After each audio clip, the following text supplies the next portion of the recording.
Hi, this is Ellen from Sewn by Ellen, and today we're getting dressed in 1857. And as you can see, I'm already wearing my innermost layers, so I have my shift or chemise already on. I have drawers here, or the underpants, and I have stockings and shoes already on. And as you can see, the chemise here is cut quite low, it's off the shoulder, which will become important later on when I take on my bodice, because bodices were cut quite low at the neckline in the 1850s. And both the chemise or shift and the drawers are made out of cotton, and they are the layers that I'm wearing closest to my skin.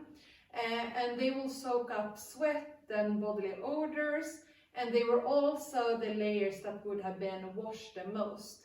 They also serve like a protective shield, you could say, between my body, between the skin and the outer layers of clothing. So I have this already on instead, and the next step is to lace myself in my corset. So I'm going to bring out my corset. So here I have my corset, and this is quite new actually. I just made a new corset. Everything that you will see in this video is made by me, except for the stockings and the shoes. And this is my second 1850s corset. The first one that I made worked well. It gave me the correct silhouette for the era, but it wasn't very nice. I mean, it didn't look very nice. So this is a bit more, it looks a bit more neat. And as you can see, the corset here closes in the front, so it's easy to put on your own. So I'm just going to close it here with a busk in the front.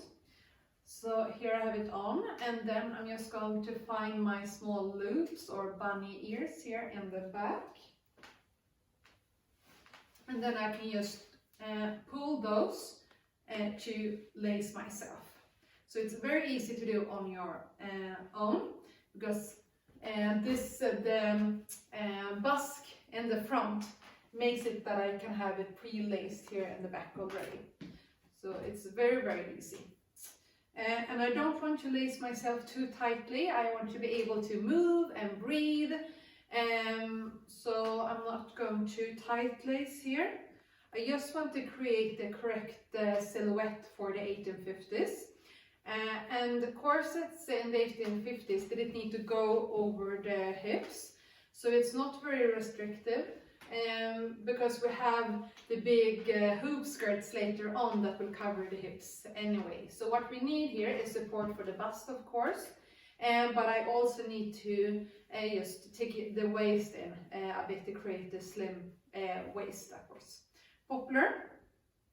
So corsets from the 1850s are actually quite comfortable to wear. It's not as heavily boned as, say, corsets from the 1880s or 90s. And I don't want to lace myself too tightly, as I said. Corsets were worn because, well, women needed support for the bust, of course. It also gave them well, the good posture that was needed. And it created a fashionable silhouette for the outer layers. And it's also a very good canvas for the other clothes that I will put on later on. So here you can see this is the finished look with a corset on. It's made out of a very sturdy canvas fabric. So this will last me a long time, hopefully. So, and this is the first structural garment that I will put on. The next garment that I need is my hoop crinoline, or my steel crinoline, that I'm going to bring out. So here I have my steel crinoline, and I'm going to put it on the floor because that makes it easier to put on. And I'm just going to step into it here, and I'm going to tie it around my waist. And here you can see the steel wires that I have going around here horizontally, and then vertically I just have some cotton tape that holds everything together, and that creates this cage form here. And the part that I have down here is called the bag, and that just protects the crinoline so I don't just step through it and destroy it. So I'm going to tie it around my waist here, like that. And then I need to rearrange some parts of it as well. Just going to tie it a bit tighter here. Like that.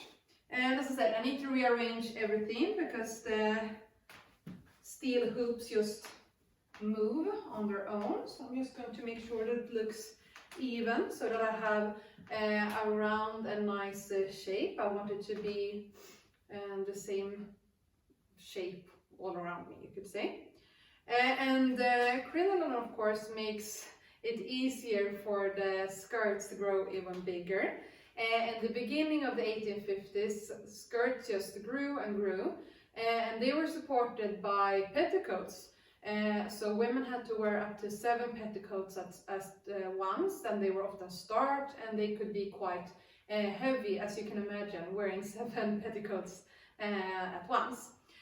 So when the steel crinoline was introduced in 1856, it was actually quite a big relief for women, because this isn't heavy at all. It's very light, it's very flexible, and it just folds in on itself. I can show you, I can sit down on the floor here very easily, and you will see it just falls in over itself. And now you can also see how easy it is to move in my corset here. So yes, the steel crinoline was actually a very comfortable part of women's wardrobes at the time.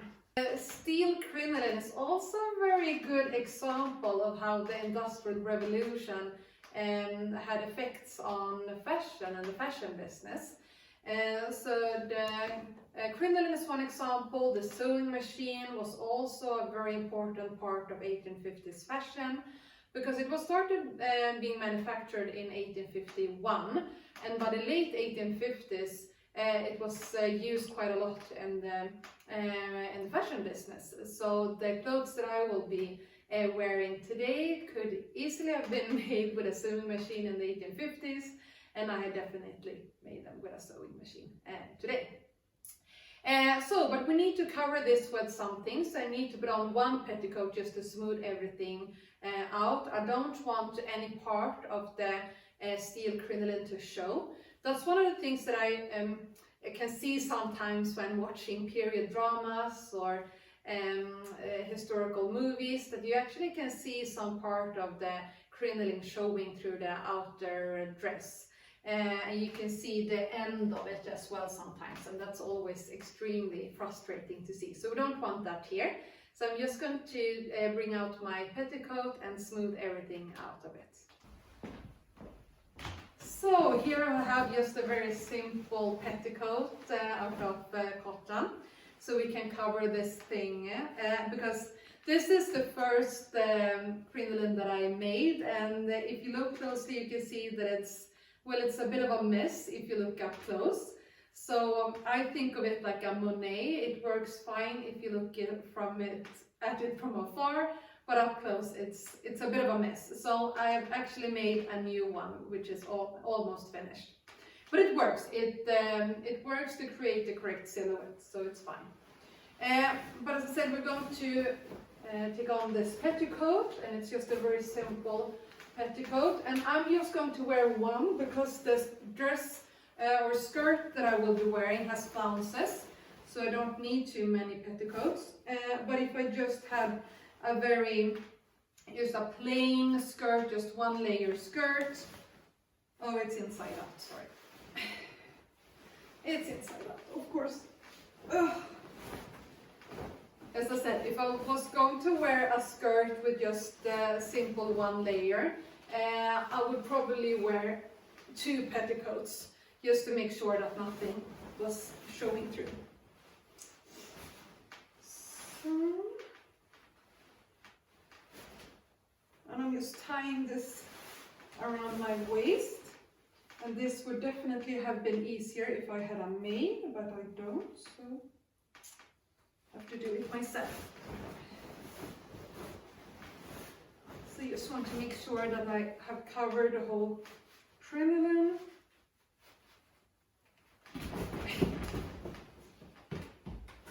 I think it's covered.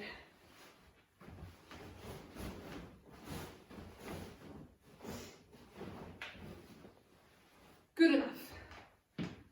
It has to be good enough. Okay. So you can, as I said, you can still see some part of the crinoline through the petticoat, but that doesn't matter that much because I'm going to bring out my skirt, and that has so many flounces so you won't see anything through it anyway. So here I have the skirt for my dress. So dresses in the 1850s were often made in two pieces, so the skirt piece and then the bodice. And often one skirt could have several bodices to match. And that of course was very practical because different bodices were suitable for different occasions. So for this skirt I have made one evening or dinner bodice and one ball gown bodice. And I will show you both of them so you can see the difference. But the skirt is of course the part of the dress that takes up the most fabric, so it was very practical and economical to have one skirt that you could turn into several dresses.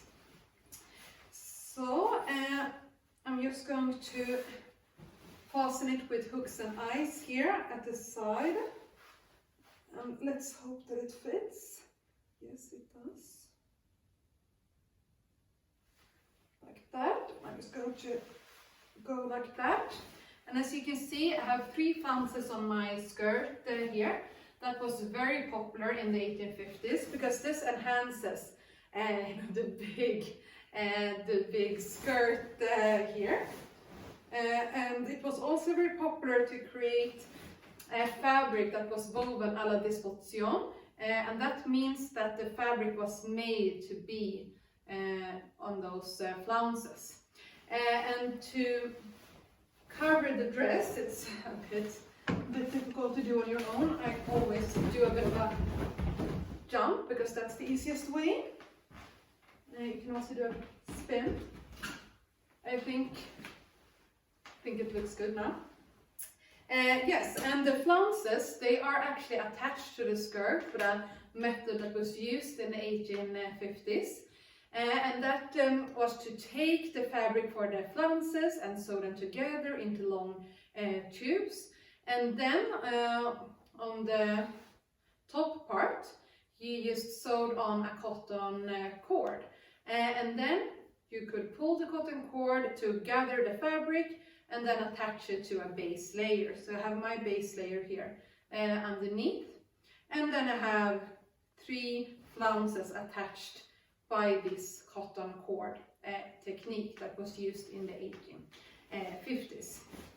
And the skirt is self-drafted. I used the Patterns of Fashion by Janet Arnold, and I used that as a stepping off point, and then I had to do a bit of math to figure out how I was going to use that to convert into my own measurements. So it was a bit tricky, but now I can use those measurements to make all of my 1850s skirt. So it's been worth it in the end. And the fabric that I have here is a very thin and fine cotton fabric. You can almost see it's a bit see-through, and that creates this flowing effect as well. And the fabric was really something that was in focus in the 1850s because the crinoline created a very nice canvas to show off fabrics, different types of fabric, different types of colors, and different types of patterns on the fabric. So I think this is a very nice pattern, and the fabric is actually reproduced from a fabric from 1857. So it suits the time period very well, and it's my favorite color. So that's a bonus. So now I have the skirt on. I'm going to bring out my bodices and show you the difference between a dinner bodice and a ball gown bodice. So here I have my matching bodice, and this bodice is for evening, for dinner wear. And this is quite easy to put on your own because this is front closing. The ball gown bodice is back closing, so that will be a bit more difficult. So, here we go. And it closes with hooks and eyes in the front here.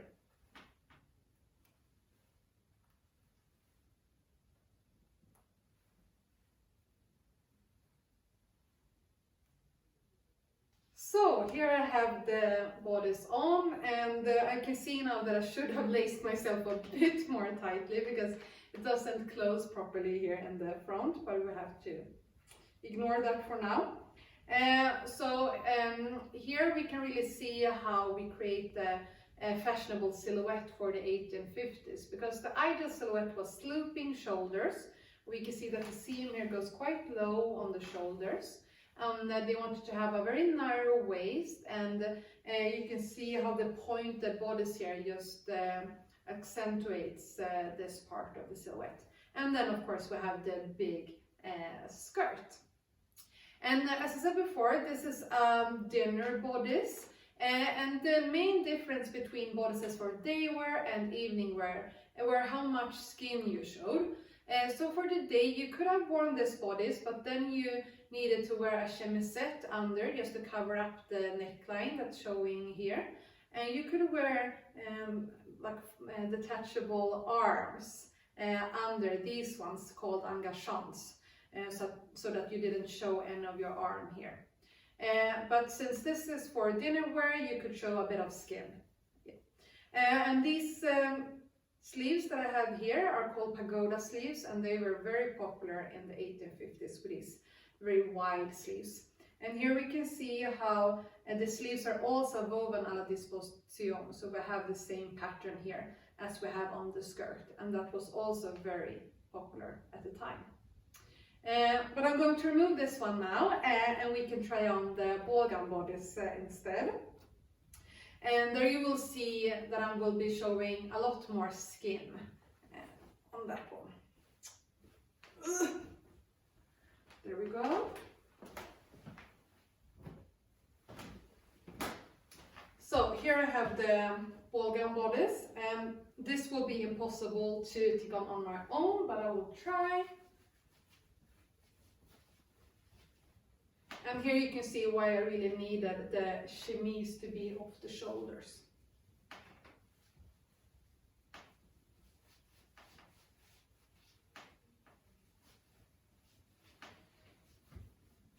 And here, once again, I would need a maid, but I don't. But I have a husband who's filming, so he has to help me now. So, thank you, husband, who helped me put this on. So now I have the ball gown bodice on. You can see the overall effect, and you can also see the difference from the previous bodice, because here I have this off the shoulder neckline, and the ball gown bodices of the 1850s, they really showed off the collarbones and the shoulders, and they had this short, a bit puffy sleeves. And this is the main difference between day wear and evening wear, because you could use the same type of fabrics for both day and evening. Silk, for example, could be worn during all times of day almost. So the main difference is really how much skin that was exposed. So we're almost finished, but the final touch is just something for my hair. So I have this hairband, because the hairstyles of the 1850s, they were parted in the middle here, and then all the hair was just thrown over the ears and gathered in a low bun. And it was very popular to have these hairbands made out of silk flowers or real flowers or just silk ribbon. And they almost, I think, looked like dog ears just falling down like this. We're just going to take a look in the mirror so everything looks good.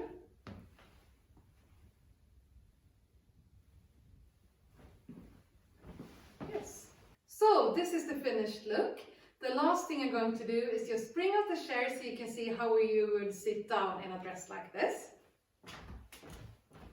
So I have my chair here. Just going to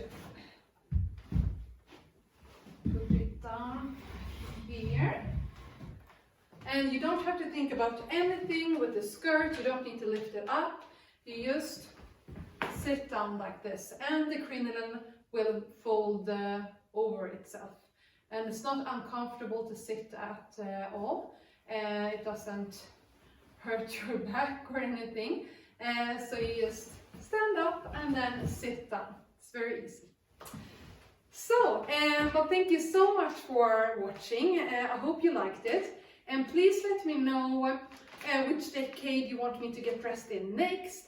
Or if you have any other type of content that you would like to see here on YouTube. And once again, thank you for watching, and I'll see you in another decade. Goodbye!